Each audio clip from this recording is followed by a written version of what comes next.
జీవపటంబం అనేది ప్రవేశించింది. ఎలా ప్రవేశించిందంటే, ఎప్పుడైతే ఆ పండుని చూసిందో ఆ పండు గురించి ఏమైనా ఎక్స్ప్లెయిన్ చేసింది సాతాను ఏమేం చెప్పిందంటే, ఇదిగో ఇది తిన్నావంటే నువ్వు దేవదూతలాగా మారిపోతావు. నువ్వు నీ లైఫ్ ఎలాగుండదు, ఇలాగ తోటలు అంటే ఇలాగ మట్టి అంటే అలాగే వెళ్ళి దానికి నీళ్లు పెట్టడం, ఈ మొక్కలు తీయడం, ఆ కొమ్మలు ఇది ఉండదు.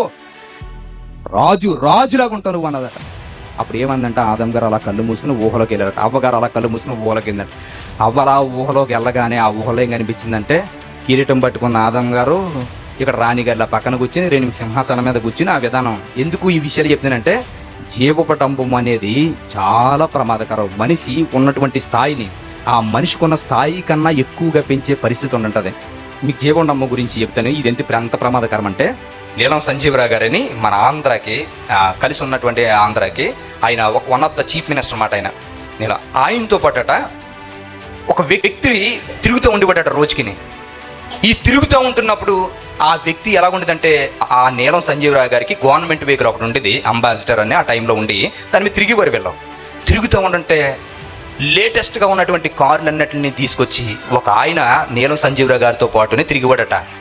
పైనుంచి కిందకి వైట్ డ్రెస్ వేసుకుని, కింద కూడా ఆ టైంలో వైట్ చెప్పులు వేసుకోవడానికి లెదర్ నెల తయారు చేసుకుని ఎక్కి చాలా హోందాగా తిరిగిపడట. చీఫ్ మినిస్టర్ ఎవరైతే ముఖ్యమంత్రి గారు ఉన్నారో ఆయన కూడా చూపి ఈయన మీదకి వచ్చిందట. ఈయన ఎంత రేంజ్లో తిరుగుతున్నాడు, ఎవరబ్బా అడ్రస్ అంటే అడ్రస్ తెలియదు.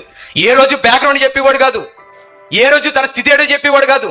ఇలా వెళ్ళిపోతున్నటువంటి కొన్ని రోజులకి ఆ రోజు ఫోకస్ చేయాలి. అసలుకి ఇది పరిస్థితి అంటే, కార్లు మారుస్తున్నాడు, బట్టల మీద బట్టలు మారుస్తున్నాడు.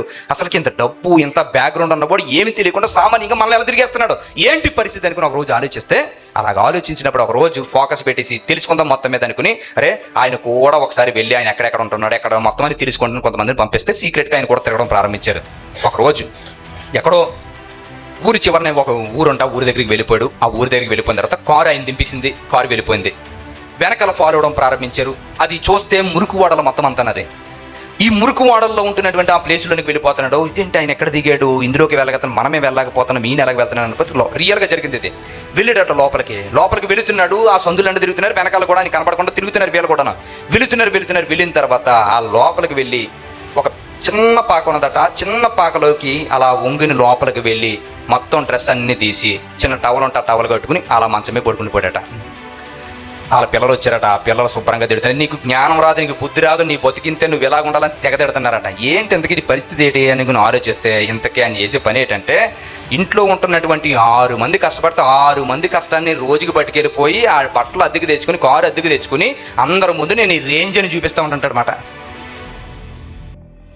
ఇప్పుడు ఇదేంటంటారు అనుకుంటున్నారు, దీన్ని ఏమంటారు అనుకుంటున్నారు? జీవపటంబం అని మాట్లాడతారు. మనం కూడా స్థితి అంతే కదా. మన దగ్గర 10,000 జీతం ఉంటున్నా మన స్థితి ఎంతో గొప్పదనుకుని వాడు 2 లక్షలు ఫంక్షన్ చేస్తే మనం 4 లక్షలు చేయాలనుకుంటాం. ఏని అడిగితే వాడికన్నా మనమే గొప్ప అనుకుంటాం. అంటే ఇదేంటనుకున్నారు? ఈ జీవపటంబం యొక్క ఉచ్చులు ప్రతి ఒక్కడి జీవితానికి సాతాను గడేసాడు. అందుకనే చూడండి, ఏ విషయంలో కాంప్రమైజ్ అవ్వం మనం.